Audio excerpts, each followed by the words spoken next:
Olha, esse assunto que merece atenção, o Maranhão é o estado que mais possui casos de conflitos indígenas no Brasil. E agora, a nova preocupação das entidades de proteção em relação à transmissão do coronavírus.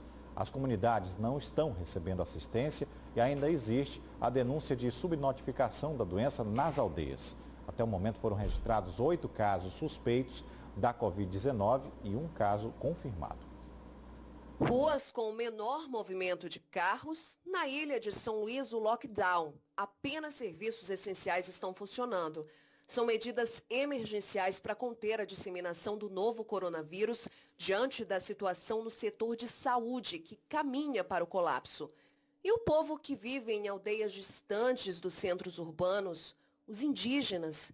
Segundo o último levantamento feito pela plataforma socioambiental.com, até o dia 7 de maio, quinta-feira, eram 176 casos confirmados da doença entre os índios no Brasil, com 14 óbitos. Mas outra informação chama a atenção também, além dos números no site da organização não governamental, que não há um monitoramento oficial desses casos. Descaso que se repete em vários cantos do país. Na tradicional aldeia Tremembé da Raposa, no Maranhão, o pedido de socorro para assistência de atenção à saúde especializada.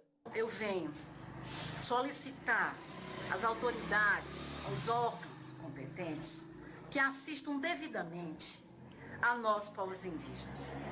Sejam nós que estejamos em situação aqui urbana e que nos tratam como índios urbanos. E aqui eu digo que eu não sou índia urbana, eu sou Tremembé. E eu quero dizer a vocês que, enquanto nós, povo aqui, Tremembé, nós estamos passando por fragilidade, bem como os outros indígenas do estado do Maranhão.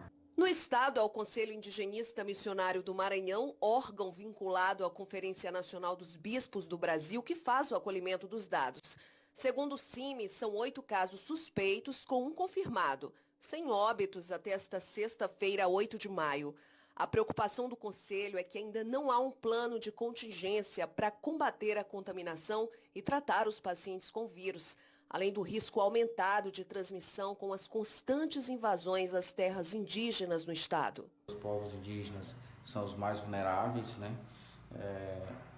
E precisam de um acompanhamento específico, né? Que infelizmente não está acontecendo, né?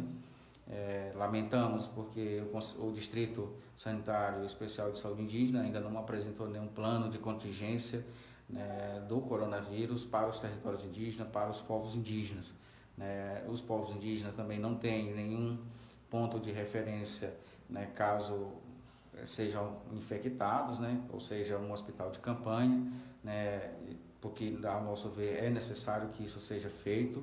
Também é importante que se faça a proteção dos territórios, porque os não indígenas continuam invadindo os territórios e se teme que eles levem o vírus para dentro das aldeias indígenas.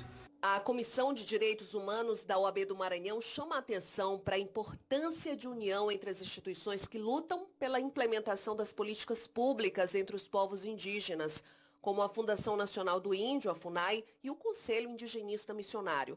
A fragilidade na relação entre os órgãos pode prejudicar a assistência em saúde e o desenvolvimento sustentável. Para atuar com povos que muitas vezes vivem em locais distantes, de difícil acesso, nós temos que destacar que nós temos inclusive povos isolados aqui no Maranhão, como os Auaguajá. Nós precisamos que a União, através do Departamento de Saúde Indígena e através da própria FUNAI, fizesse um trabalho de articulação e de parcerias com o Estado e com as prefeituras municipais para poder fazer esses atendimentos e a realização mesmo de testes e medicação para pessoas que estão com suspeita ou já com a comprovação da Covid-19. Isso não está ocorrendo, são todos os relatos que nós temos recebido, portanto, é uma preocupação grande. A situação dos povos indígenas em meio à pandemia do novo coronavírus foi destaque na sessão remota desta semana no Congresso Nacional. A senadora Elisiane Gama, do Cidadania, alertou sobre o risco de contaminação nas aldeias e cobrou do governo federal medidas urgentes para atender essas comunidades. Esse vírus pode dizimar essa população ou até mesmo fazer desaparecer culturalmente comunidades inteiras. Em Mato Grosso, por exemplo, 50 aldeias já foram afetadas e no estado do Maranhão o sinal de alerta está ligado. É muito importante que o governo federal compreenda a sua responsabilidade em relação à proteção desses povos e impedir que esse vírus realmente chegue a todas as aldeias do nosso Brasil. Olha, a nossa produção tentou contato com a coordenação regional da FUNAI aqui no Maranhão, mas não tivemos respostas até o final da edição do nosso jornal.